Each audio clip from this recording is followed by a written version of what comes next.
जोंनि एगेन्स्टआव बे फ्रा इनजास्टिस जाथारबाय ना जोंना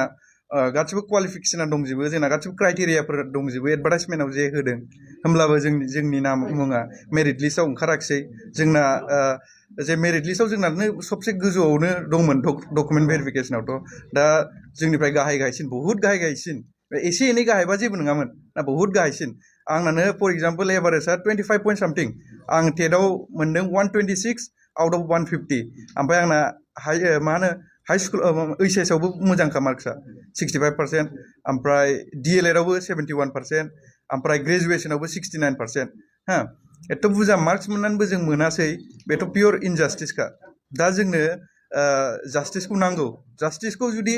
डाइरेक्टलि जोंनो जुदि होआ माबाया BTC गभर्नमेन्टआ BTR गभर्नमेन्टआ दानि BTR गभर्नमेन्टआ लिगेल एक्सन लागोन जोङो आरो जोंनो जास्टिसखौ नांथारगौ दिनैथ' ओरैनो बिसोरो बेसेबां होनदों 900 जन होनो नागिरदोंदां 900 बेसेबां 902 जन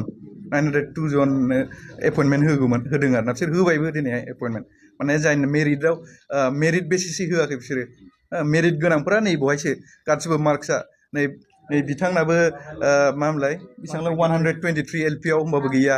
124 ओमफ्राय बेना गासिबो क्राइटेरिया बेनाबो मिलायजोबो गासिबो 124 मोनदों बियो आरो HS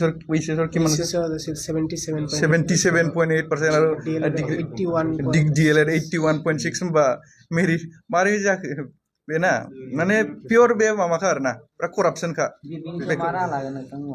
बेनि सायावथ' जोङो दा जोंनो जास्टिस नांगौ जास्टिसनि थाखाय जोङो दा हाइकर्टसिम थांनांसिगोन आरोना दा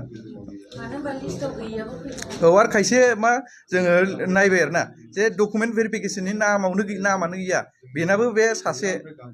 मा नाम मोनलाय नामा मा मोनलाय औ सानैबावसोना जों सानै मोनबाय आरोना लिस्टआव बिदिनो जुदि जों मोजाङै नागिरोब्ला